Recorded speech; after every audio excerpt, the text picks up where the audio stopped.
Friends, have a very sweet day to all of you and I hope you are well and safe at your home। जी हाँ प्यारे बच्चों, आज मैं आपके सामने आया हूँ 12th इकोनॉमिक्स के चैप्टर न्यू इकोनॉमिक पॉलिसी 1991 के एक नए टॉपिक के साथ और उस टॉपिक का नाम है ग्लोबलाइजेशन। जी हाँ, आप जानते हैं कि न्यू इकोनॉमिक पॉलिसी 1991 के अंदर 3 मेन एलिमेंट्स हैं। पहला एलिमेंट्स है liberalisation L, privatisation P and G for globalisation. ये लिबरलाइजेशन और प्राइवेटेशन के बारे में हम ऑलरेडी पढ़ चुके हैं। जी हाँ, तीसरी आज बारी है ग्लोबलाइजेशन की।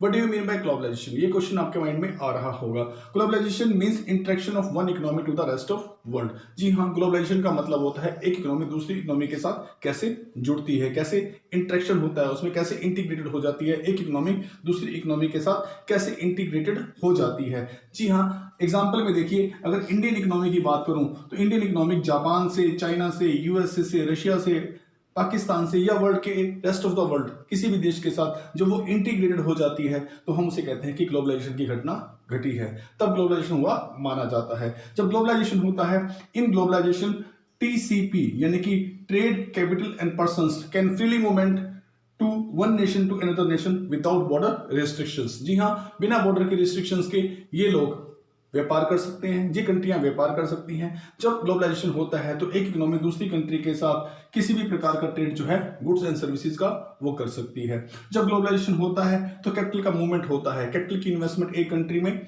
हाँ हमारी कंट्री किसी और में कर सकती है, कोई दूसरा देश हमारे यहाँ पर जो है वो इन्वेस्टमेंट कर सकता है। इस तरह पर्संस का भी फ्री मूवमेंट शुरू हो जाता है। जो पढ़ी लिखी जनरेशन है वो सर्विसेज के लिए एक दूसरे देश में आना जाना शुरू कर देती है। तो ग्लोबलाइजेशन के अंदर टीसीपी यानी कि ट्रेड, कैपिटल और पर्सन का फ्री मूवमेंट होता है बिना किसी बॉर्डर की रिस्ट्रिक्शंस के। वीजा लगने के बाद पर्संस इधर उधर आ जाते हैं और सेवाएं एक दूसरे राष्ट्र में दे सकते हैं।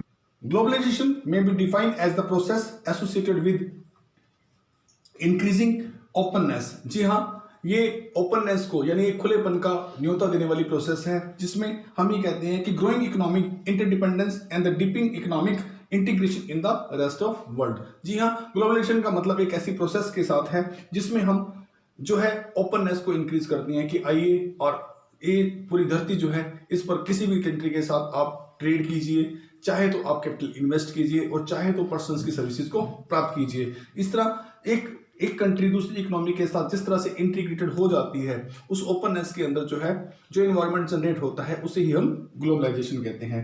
In real sense globalisation has been done as per the reforms to integrated Indian economy to the rest of world.